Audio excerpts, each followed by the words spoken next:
At 3 a.m. on November 5th, I'm right now recording my final election prediction. Kamala Harris versus Donald Trump. Who's going to win? I even have surveys. I got polls. I got stats on stats. I got so many receipts here. I need to really get to the bottom of this. Who's actually going to win? And I have the exact answer for you. And we're going to see if I'm right or not. So, first and foremost, we need to fill in some of the states that are not so obvious. So right now, let's get these out the way real quick. So obviously, Iowa, no matter what bogus poll from incels are, doesn't matter. Trump's going to win it safe. We're going to do margins, by the way. We're going to be very precise here, as I bet $1,000 on the election on like 30 different props. Don't get me wrong here. I know exactly what I'm doing. Trump in Texas, will he win it by more than 10? We'll see. But I think, yeah, probably. He won it by about 6 points in 2020. In fact, we can check it right now. So if we click on Texas, it shows here that Donald Trump beat Joe Biden 52.1 to 46.5. So that is an advantage to Trump by about what, 5.5? So Trump does pretty well in Texas, all things being considered, as Ted Cruz is underperforming, definitely. So let's see what Texas is like in my scale. Well, Texas is R plus 12. Now, the swing-o-meter is not perfect. For one, it doesn't let you do the demography at the same time. It doesn't let you do racial demographics and age ones at the same time. So there's some clashing going on, but this is more or less what my prediction looks like. So we're going to explain how we get there. So first and foremost, we're going to get a red Florida that is also safe. The reason why it's safe is because the registration data is insane. Where the early vote used to be pretty contentious in 2020, it's not a competition. Republicans are out blowing ahead. The registration lead is over 1 million at this point. It's insane. So, yes, part of the reason why I believe Donald Trump will win the popular vote is because of Florida being so Republican. Also, even looking at California, Biden won the state of California officially by about 30 points. In my swing-o-meter, you've got, which is my software for this sort of math, we have the 54 electoral votes of California going to Harris by only 22% in her home state. So that's a shift of about 7.5%. Now, what's interesting about this, obviously, is that when you look at the voter registration, I'm correct here as well. So if you look at the change in registrations since October, you'll notice that Republicans have netted 103,000, whereas Democrats are at 75,000 and independents at 105. So Republicans are over Democrat registrations by 28,000 in California, which is insane to me. So what this really shows is that a lot of Democratic votes for Biden were really just capping out and maxing out. And really, Democrats, when they won that election, were on fumes when it comes to early vote, when it comes to mail-in ballots. That was really the logistical capacity they could have ever gotten turnout-wise. The reversions will be delicious, okay? So I'm just telling you right now. I believe Trump will win the popular vote. The polling right now has Trump actually about tied. And as recently as about a week ago, he was up by maybe zero point 0.5 percentage points in the popular vote. In the swing states, aggregated, he's up by 1 point generally, and he's held that for weeks, if not months at this point, which is also interesting. He has various different perspectives on the polls, though. One day he'll be winning all seven. One day he'll be losing Michigan, and the other six he's fine. Maybe Wisconsin. So anyway, let's get to the bottom of this, though. So we're going to go to some of the states that are also pretty irrelevant. So Nebraska's second district in this case will not matter in this election cycle, not in my prediction. And if it does, well, let's curse these Republicans in Nebraska that could not get that all-for-one electoral legislation done, okay? But anyway, we're going to give that to the Democrats. Doesn't matter. Joe Biden won this district by about 7 points in 2020. It's not really a rural-friendly sort of Trump populist sort of area anyway. It is certainly suburban type, college white type, and it's just not very, very good. It's full of transplants. It's not demographically strong at all. Anyway, given how tied the election is, let's see what other states are going to be somewhat close. Well, Ohio, I believe, will be safe Republican at this point. I just believe it to be pretty out of reach for Democrats. Even if you look in 2020 where Trump lost the popular vote by 4 to 5 percentage points, you'll see that Trump still won Ohio by 8.1, which is very remarkable. So, I mean, by any means, he should win it by more than 10 at this point. Also, looking at, for instance, New Mexico. Honestly, this might be a sleeper as well. New Mexico, if you look here, Trump was losing to Biden by 11. I do believe it should be under 11 easily. In fact, if you look at the swing-o-meter, Trump is losing New Mexico by 5.4. I think Trump's internals, from what I've heard from sources in the campaign, had it relatively close. He even rallied there on Halloween. And so that shows that it must have been within 5 in his own sources. That being said, is it competitive? A little bit. But is it going to be something that flips? This month, I really doubt it. So I do believe that New Mexico will likely go lean Democrat. By lean Democrat, again, so this is how the criteria works. If it's 10 or more points either way, it's safe. If it's likely, it's going to be, you know, what would that be? Likely is basically anything 5 to 10 points. Lean is anything 2.1 to 5. And then tilt margin is going to be 0 to 2 or zero point 0.1 to 2. Anyway, so I do believe this will be a likely margin or maybe lean. Let's think about this.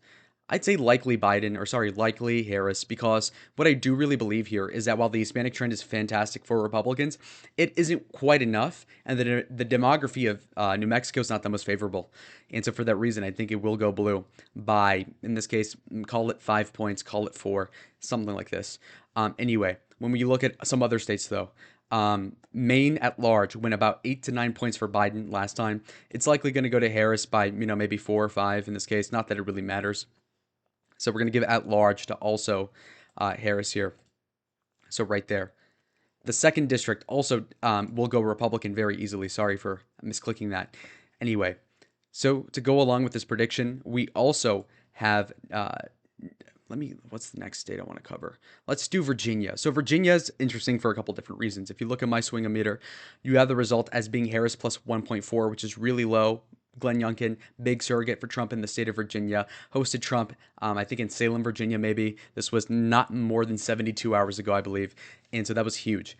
So it shows that Trump thinks that he has a good chance of winning, over 20% odds in his own opinion, obviously. But he also is the type to say that he's going to win New York, and he knows damn well that's not happening. So we don't know what to think here. I would say that Virginia is probably going to go blue. I'm 95% sure about that. Though we do have some pretty good election integrity wins when it comes to removing illegals from being able to vote, 1,500 of them, I believe, and then things like this that are also voting pretty well for Republicans. That being said, of course, when we're looking at the final result, though, I do believe that Kamala will cut ahead. If you look at the 2020 numbers, you'll see that it went 10 points for Biden. Again, namely due to the Nova region. Nova region in this case being the northeastern part of the state. This is Fairfax, Alexandria, all these sort of places, Loudoun County as well. Places that Youngkin had to overcome, really, when it came to that election victory. Now, Virginia Beach would be where you'd want to look at on Eastern Standard Time. When the polls start to close here in Virginia. Virginia Beach, which is pretty purple, all things being considered. So yeah, Trump would have to run it up over there. Obviously, the rolls would have to be popping like crazy, low propensity voters, etc. In fact, if Trump were to put enough money into Virginia, I think he would have won the state. But I don't think he's on track to win it this election cycle. So because of that, I do think Trump will score short. Again, I have him projected as winning 2.5% of the national vote over Kamala Harris. So when you take the Democratic result where Joe Biden won by 4.5% in the popular vote in 2020, if you put 2.5, that is a differential of 7 points in the other direction. And so the heuristic would be you could add 7 points to most states. So in the case of New Mexico, where Biden wins it by, let's say, 11 here? Then you could say that you add 7, Trump loses it by only 4 or 5. You look at Virginia, Biden wins it by 10. I see Kamala winning it by maybe 2 to 4. So I think it's a lean Democrat margin in the case of Virginia.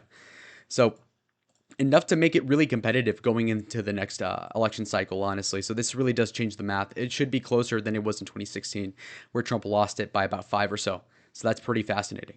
That being said, New Hampshire will also be one of the first results that we're going to get tonight on November 5th. Now, New Hampshire has this technicality where some town gets 6 votes. All 6 of them voted for Biden last election. They split their vote 3 to 3 just now, actually, midnight, more or less, which is fascinating, of course, which bodes well for Trump. Obviously, the tea leaves there are infinitesimal, doesn't matter. When it comes to the polling and even my swing-o-meter, Trump is still losing New Hampshire despite winning the popular vote, in this case by 2.7, according to my fidgeting of the numbers here.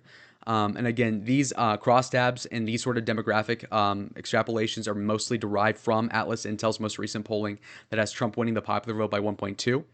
But I also keep in mind that Gallup polling, like I said, has Republican registrations up by 3 points, and they've been very accurate for decades on that front. And so I do believe them when they do claim that Republicans and implicitly Trump, gaining obviously 95% of that vote, will do better in the popular vote than really expected prior to this election cycle. So with that being said, where is New Hampshire relative to what people expect it to be? Well, the polling is not the greatest in that state. Trump sent JD Vance there on Sunday, so he must think there must be some outside shot of winning it.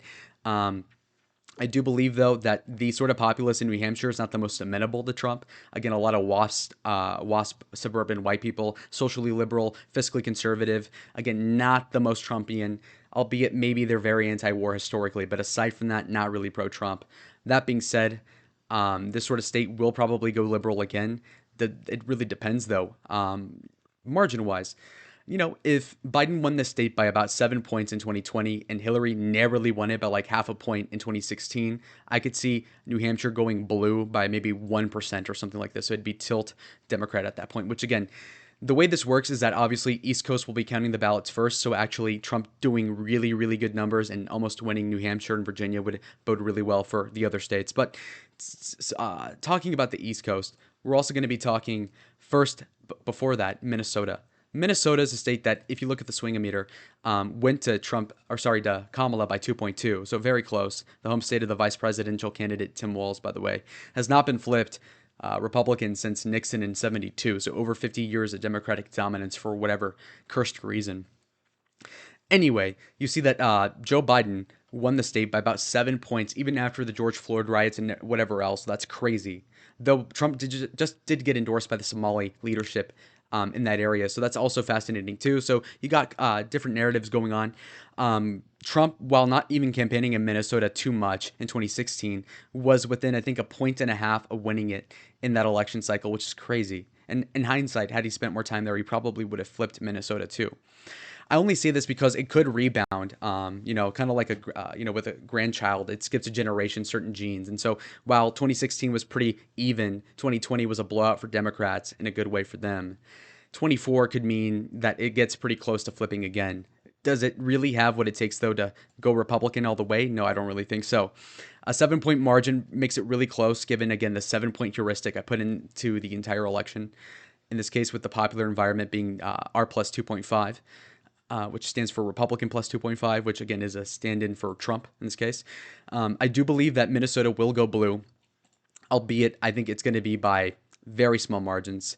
If not 7 this time, you could call it 2 or 3. This is hard, whether it's tilt or lean. I'm going to say it's going to tilt blue. It's going to be slightly under 2 points for Democrats. I could be off by a single percentage point, but I'm calling it there. Now, when it comes to North Carolina, though, North Carolina is a state that I believe is looking really good for Republicans. In fact, now that we're pulling up receipts, if you look at the early voting update as of less than 48 hours ago, you'll notice that Republicans are beating out Democrats in the early voting, which is honestly a 1% increase over the other side. And, obviously there's a lot of undecideds and nonpartisan ballots here. And so the question then becomes, who wins the undecided vote? Now, Atlas Polling, which was the most accurate pollster in 2020, has Trump winning with independents by 2 points, 2.5 here. Biden, for instance, won independents by 6 points in 2020. Now, a few things, though. Trump being only up by 2.5 with independents is not bad, according to this poll, because obviously if Republicans are more plentiful than Democrats, then even if he loses the independents narrowly, it wouldn't even matter. So like in a state of like Arizona, you would want Harris to win the independents by a ton, because that's what you need when Republicans are in the lead. And so think about it. Biden barely won in 2020 with 6 points net positive support, not only with favorability, where Harris is at -2 according to the mainstream media polls, so that's a -8 spread. But you also have Trump also pretty much stable at like 47-45% approval, so almost in line with Kamala right there. So that's good. But then also keep in mind, like I said, my point was that with North Carolina, you don't need to win independents by too much, even though there's so many, according to this Twitter post right here. So the early vote is looking fantastic, because if the early vote is slightly more Republican than Democrat, just imagine what the election day vote would be. And, for a while, people were worried about hurricanes and whether or not that might suppress turnout, and that might end up being somewhat true. But I do predict that North Carolina would be very strongly Republican come November 5th. Now, the swing-o-meter is not completely accurate when it comes to how it distributes the racial attributes, but if we go on a state-by-state prognosis. So looking at this just on face value, right? So if you look at this, Trump already beat Biden by 1.3 in 2020, again, when the deck of cards was way worse objectively. And so the way I see the race turning out is that ironically enough, with the turn of phrase here, the black turnout will fall off a cliff, buddy. Black vote, which is 21% here, will go down certainly under 20. We could call it 17, call it anything you want, but I mean, generally, it would kill Democrats for this to be the case. So to even reset it to the 2020 result, you'll notice that even black support among themselves, you know what I mean? That support in and of itself will trend more Republican. Can Trump get into the teens with the black vote? I predict so. I'd say, if he got, let's say, 8% last time, I think he can get like 13 to 16%, mid-teens, call it that. So if that's the case, Trump's already winning over Kamala by 4 or 5 percentage points. Asian vote doesn't really matter here. Insofar as the white college graduate, this might trend a little more Democrat, honestly, which is why I think Kamala was trying to campaign here more than you would expect, like someone like Biden would in this case, because they thought that, more white people in the research triangle is what they call it. This sort of like demographic trend would be favorable to Democrats. And while that could be true, it's also not enough because their black turnout, which they thought would be better under Kamala than Uncle Joe, but the opposite happened. They thought black turnout would be in line. But as you saw Obama last week scold young black men in Georgia, you see that they're completely falling off a cliff in turnout. And plus, like I said, black people are more so amenable to Republicans than ever before, namely Donald Trump, of course. And so for that reason, it's not so much that Trump gains with blacks, but that Kamala just loses with black support. And so with that being said, it looks like North Carolina is amazing, because think about it.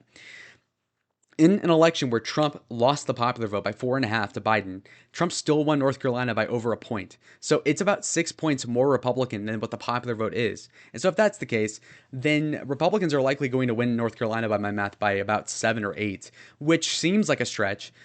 But even if we're going to play conservative, Trump against Hillary won North Carolina by 3.5. So you could call it 5.5 points. I don't care. Trump is going to win North Carolina, and pretty handsomely so, in my opinion. So for that reason, let's add North Carolina to the Trump column, and we're going to say it's a likely state for Trump.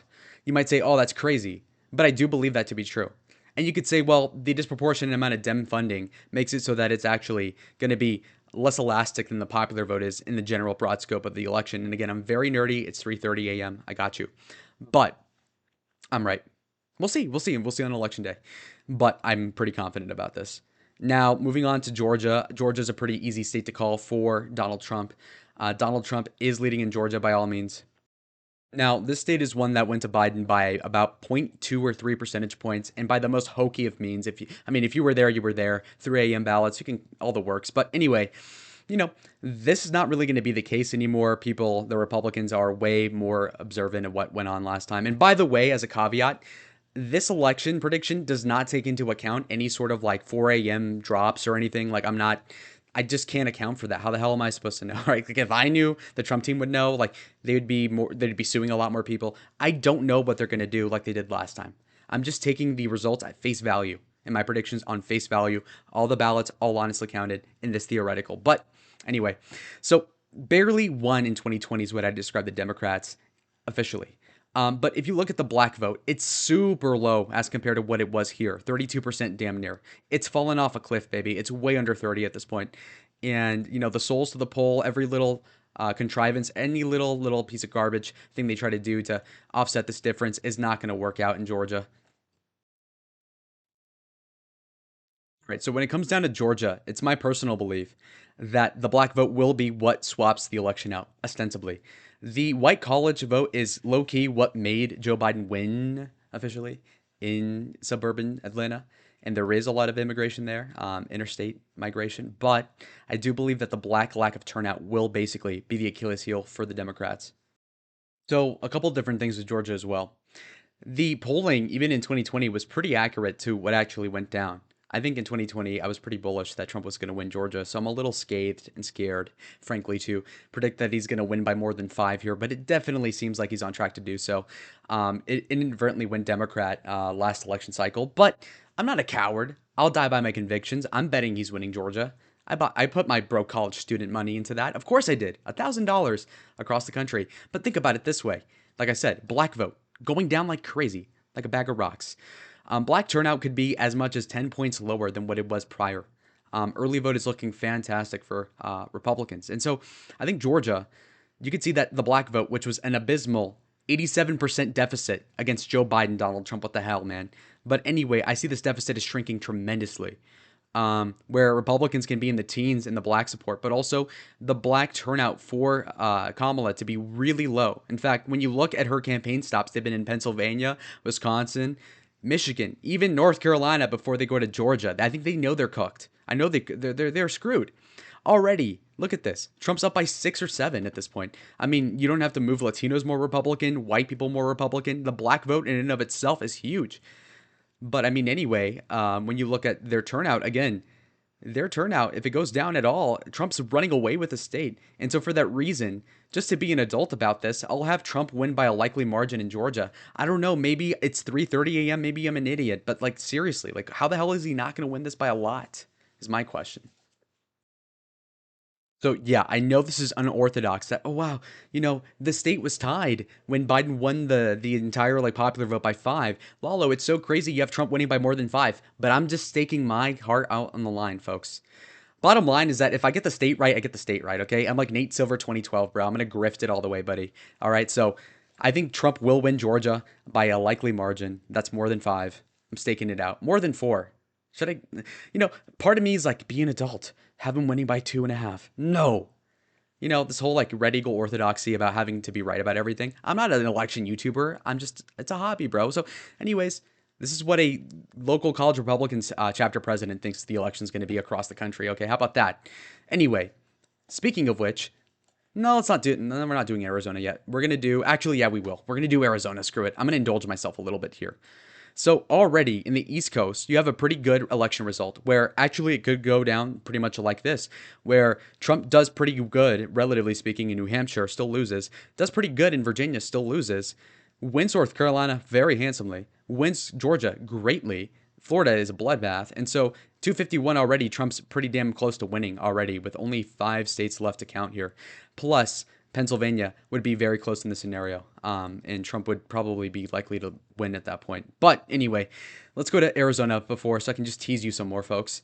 And also, if you guys want to call me stupid, the polls were wrong by 2.7 when it came to being more favorable to Biden by about 3 points, okay, for one. So if you're looking at the tied results with Kamala up by 1/10 of a point in the popular vote, then it's pretty clear to see that if Trump wins by 2.5, 3 points in the popular vote, that could be a realistic result that I come up with. Okay, 2016, you could say, oh, they were only off by 1 point, but that's the popular head-to-head vote, not the multi-candidate slate for one, and then two, the state polling even up until the election of 2016 was very off.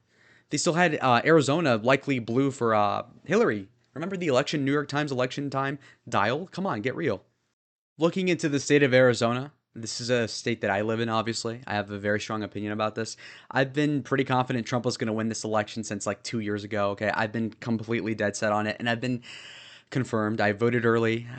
You could call it a cannibalized vote, but guess who had class? Okay. On Tuesday? Me. Anyway, point being is that very importantly, we have a lot of low propensity voters. Thank you to Turning Point Action and also the Trump Force team, but because they really got a lot of votes that previously people didn't think was available and was on the table, but they've turned these people out. In fact, when you look at the registrations, you'll look that actually early vote wise, Republicans are up about 200,000 voters prior to election day over Democrats. Again, Democrats had a lead in election day voting, or sorry, early vote voting. Sorry, whoops, what a Biden moment. 3:35 a.m. for me here. Okay, they had the Democrats had a lead in 2020, and they ended up winning the election, obviously, by what could be called, like 0.2%, or was that 10,000 votes, folks? So if Republicans are up 200,000 already, not counting election day, which should be a positive split of over 10 points for Republicans, then it's clear they've already got it in the bag. It's just a question of by how much, and that's what I'm stressing out about right now. Sweat beads come down as you close your eyes because I'm making that up as I speak. But as you can see here, Republicans are at a lead of 8.4% over Democrats, with independents at 26.8, which I believe will break Republican as well. Now the question is again, by how much? Is it by 2? Is it by 5? Is it by 8? Could it be 12? We don't know. Call it 6. I don't know. Anyway, point being though, when it comes to Arizona, is that I believe that Trump's easily going to win it. But again, the margin of which is in dispute. Right now, I have Arizona. If it's R+8, you also have to put in the caveat that there are some, not Nikki Haley types, but the McCain type Republicans that voted for Jeff Flake. More obscure references to come down the line in this video. But anyway, all these sort of Republican establishment politicians, these people voted Republican, were maybe Tea Party at most conservative, but generally peaked in activism 15 years ago. These are not the Trump types. We're offended at what Trump said about McCain at his expense, all this sort of thing.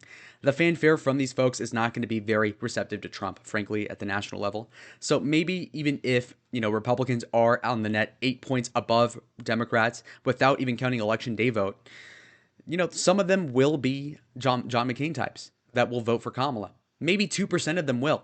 Doubt it. Trump's still up by 6. Election day vote will buoy that by a ton. Again, it doesn't even have to be that he wins the election day vote by 11 or something. He just has to win it by a single point or even neutral, because he'll win undecideds anyway.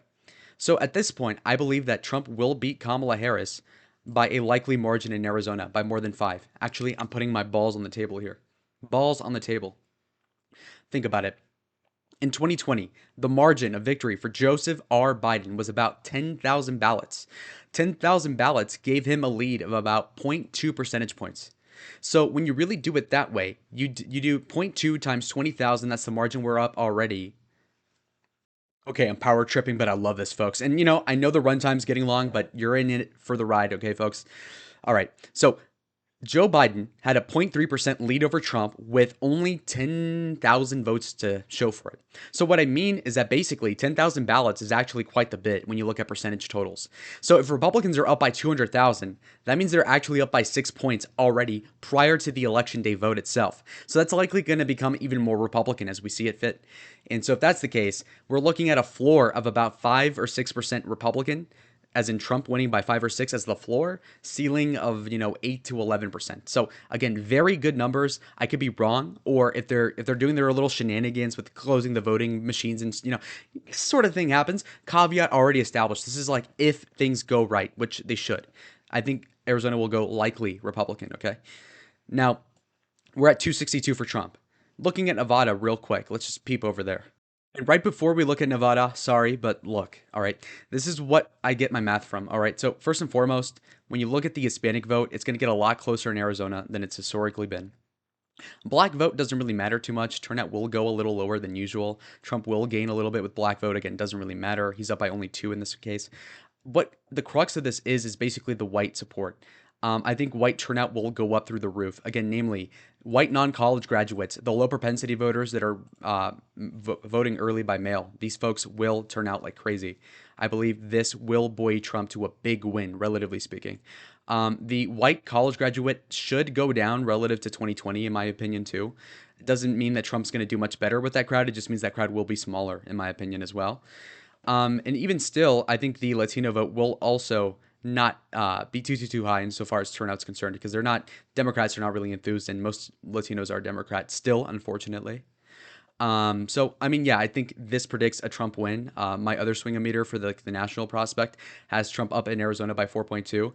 Again, I do think the Republicans have done a better job at like logistically getting out voters more so than they've actually like changed people's minds. You know what I mean? Like in a political sense. This is largely due because, again, Turning Point Action is an arm by Charlie Kirk, and Charlie Kirk is based out of Maricopa County, Phoenix. And so that kind of explains why they've done proportionately better in Arizona than even Nevada. So as we look at Nevada right now, we have amazing news when it comes to the early voting update, the final one, really.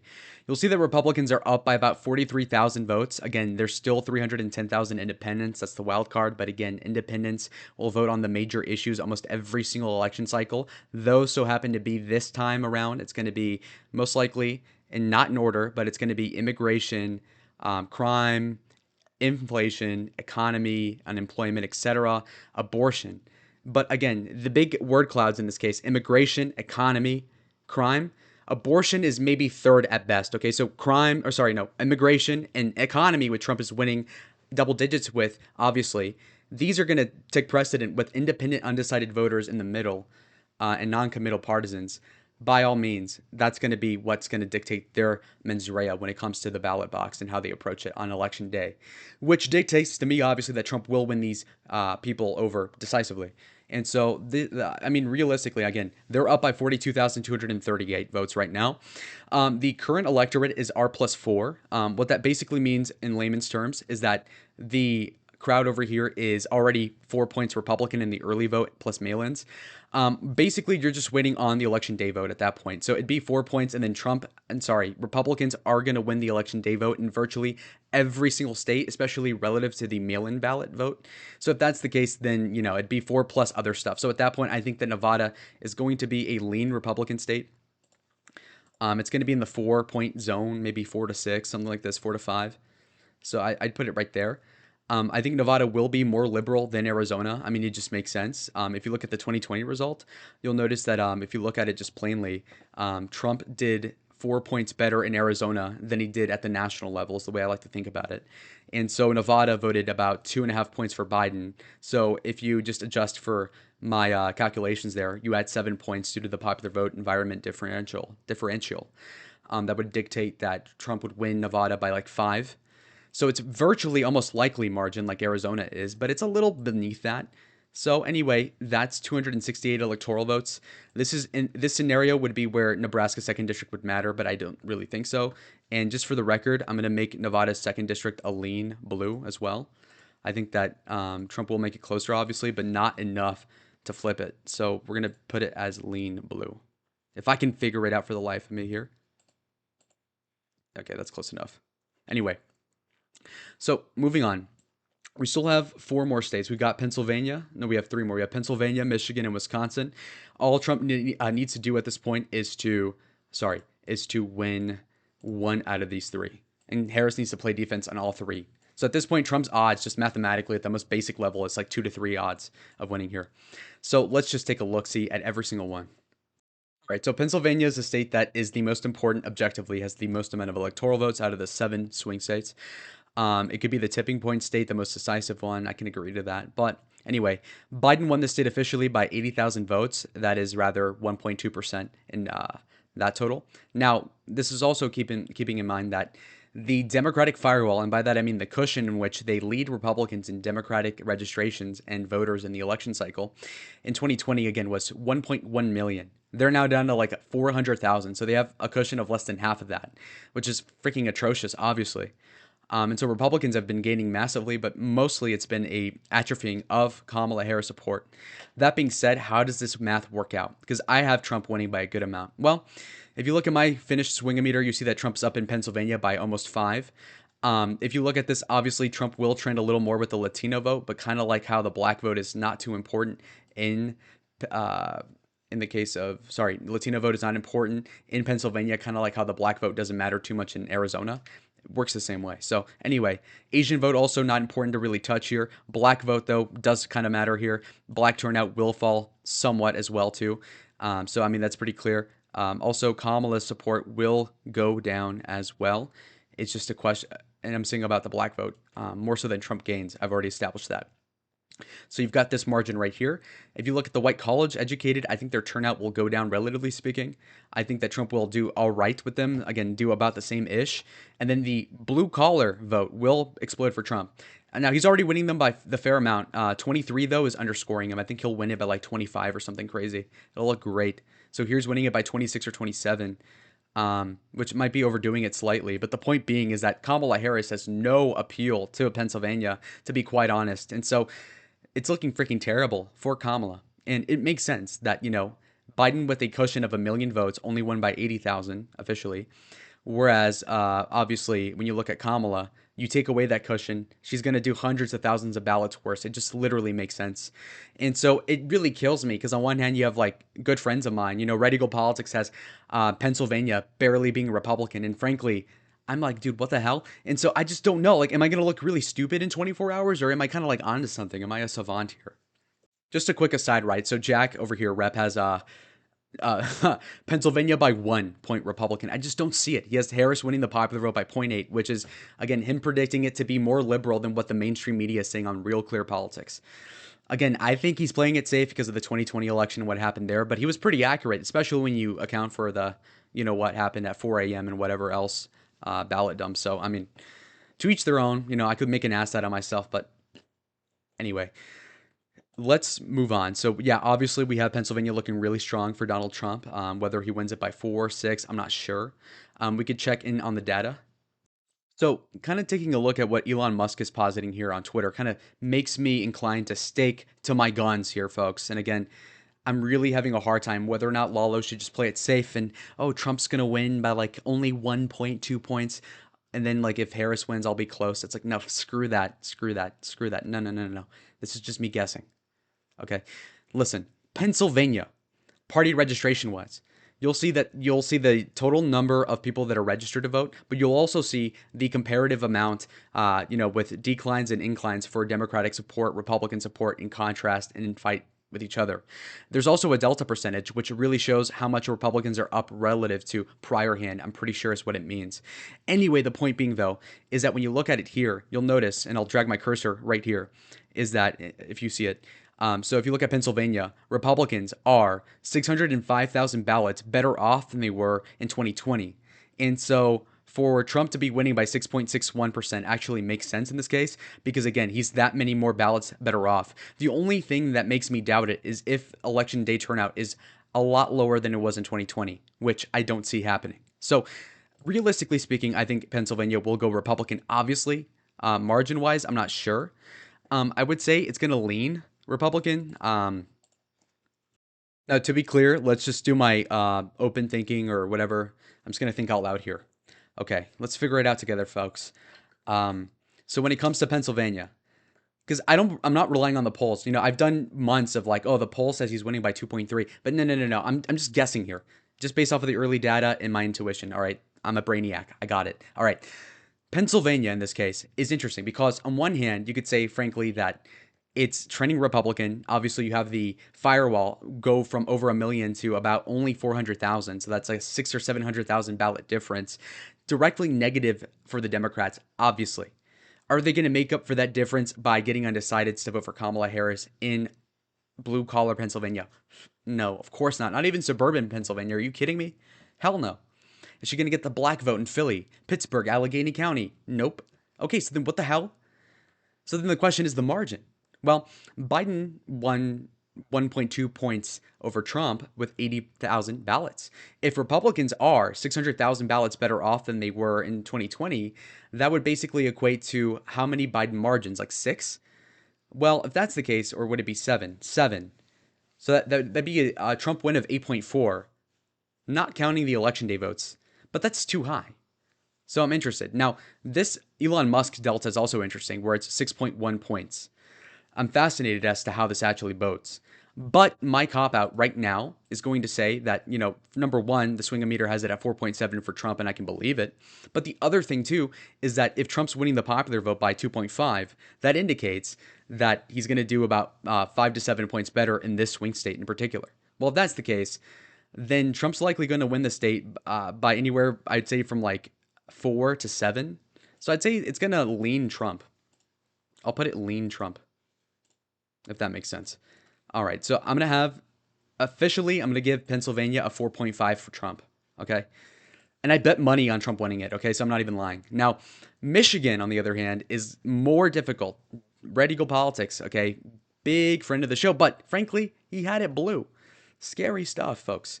He had a blue Michigan. So it made me worry about it for a second. But then I'm like, no, dude, you're a scaredy cat. Because frankly, Michigan is demographically open. It's fair game here. Now, Biden won the state officially by 2.7 percentage points, which would have been a margin at that time of 150,000 ballots.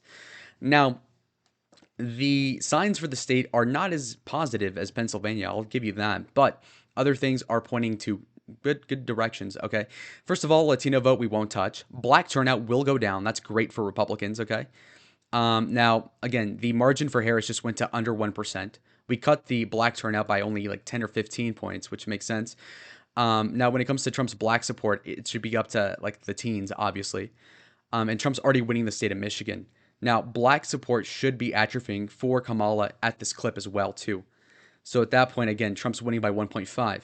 White college educated vote could trend either way in this case. All I can tell you is that it's likely going to downtrend insofar as turnout will be concerned. I also do believe that white non-college turnout will go up, relatively speaking, by a few points. But I also do view that Trump will do better with the white blue-collar worker than he did against Scranton Joe, obviously. And so for that reason, I mean, he's already winning by 7 according to the swing-o-meter. If we consult the swing-o-meter here, he's winning Michigan by 4.2. So I'm not sure what to make of this. Okay, we're doing red eagle math here, okay? He has the popular vote going Harris by zero point 0.8. He has Michigan going 0.5 for Harris. Okay, well, think about it this way. That means that it votes slightly to the right of the country. At Trump winning the popular vote, at any degree, that would mean that Michigan would be Republican. Now, margin-wise, though, how do we figure this out? Well, my margin for him winning the popular vote is 2.5, and even then, I think I'm being conservative. Well, if that's the case, then if you look at Red Eagle's result, what I would need to do is just add a zero point 0.3 to my margin, which would make Michigan 2.8 points for Donald Trump, which would actually flip the 2020 result, ironically enough. I mean, I can believe that he'll win at a lean margin. Again, that could be anything from 2.1 to like 5. Yeah, that's reasonable. And that would actually make it trend less harshly than the other states in general. Because again, I believe the popular vote will trend from like negative 4.5 for Republicans to positive 2 to 3. So that's my heuristic there. Now, moving on to the last state would be Wisconsin. I think Wisconsin is going to be easier than Michigan. Now, it's almost nigh impossible to quantify it because they don't actually release partisan voter information like for early voting, which is just asinine. It just makes it more difficult to poll, makes it more difficult to know anything. The swing-o-meter is what I'm going to go off of, and Trump's winning it by 4.1 in this case. Which is fantastic. It's also voting more conservative than the national environment, which makes sense. In 2016, Trump won it by, I think, maybe 1 point. Trump lost the popular vote by like 2, so it did 3 points more conservative than the national environment. In 2020, again, as a rule of thumb, Biden won it by what, like 0.6 or something? And obviously, he won the popular vote by 4.6. So it's 4 points more conservative than that. And so even if we look at Red Eagle's result, which again, this prediction has devolved into a stream of consciousness, you'll notice that he has it by 1.5. So he's even being cautious about this. But it's still showing that Wisconsin will vote multiple points to the right of the popular vote. And so given that I give Trump a 2.5% win here, I'll give Wisconsin a lean result as well. I think it'll vote maybe 2 points to the right of Michigan or maybe 1.5, but we'll see. So anyways, that is the presidential election prediction. Believe it or not, I'm done here. 312, oh my God, 312 votes for Trump and JD Vance. We have Harris Walls at 226 electoral votes. That's an electoral college defeat of about 86 votes right there. Now, the tipping point state in this case would be Pennsylvania.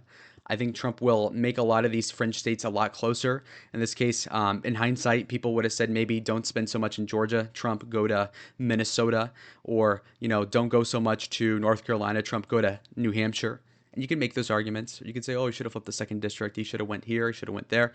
But I think his campaign strategy has been pretty strong. I am 97% sure that Trump will win the election today. It's 4 a.m. in Arizona right now of November 5th. Super busy guy, I know, but I just had to get this content out for the American people here. So there you go. And by the way, before I go, folks, keep in mind that I predict that the Senate will go about 57 seats Republican. So again, I'm pretty bullish on Trump, but not on the fringes, honestly. And I do want him to win, but I'm also not ludicrous about it. Secondly, is that this prediction is done without the acknowledgement of any sort of like shenanigans going on at the ballot box or anything like that, because I don't know how to quantify that. There's no way for me to know. So I'm just taking everything at face value if everything were to be counted honestly. The other thing I'll tell you right now is that I personally have learned a lot through doing this because I've been relying on the poll so much that my mind was like, oh, Pennsylvania by like 1.2 points. But honestly, when I do the math and you look at the early vote data, it looks like Arizona, Nevada, it's looking very Republican. And so I think I might be right here. I tried to use margins as well, so you guys know exactly where I stand. I used almost to the decimal point with a lot of these states, and so I think you know exactly where I stand. Insofar as popular vote is concerned, again, I have Trump winning the popular vote by like 2.5. I think that Trump will get just under 80 million votes, actually, and I believe that Kamala will get somewhere around 75, 76. But I could be wrong, but we'll see. I do predict a polling miss of a few points towards obviously being slanted towards Kamala, which makes a lot of sense. But the polling miss probably won't be as drastic as 2020 or even 2016 at the state poll level. But yet again, we'll see very soon. But But anyways, I want to thank you all for being on this journey with me with covering the election. And even if I'm wrong with this prediction, I'm so thankful for you guys to have stuck around for me. And anybody who's new, thank you so much for dropping by, as we have a lot more content coming down the pike of different varieties, politics, sports, and contemporary drama, all sorts of things. But I can't wait to address it all, folks. And I'll be hosting an election night watch party in like 12 hours, so I got to get some sleep. So I'll see you in the next one. Like, comment, and subscribe. Adios.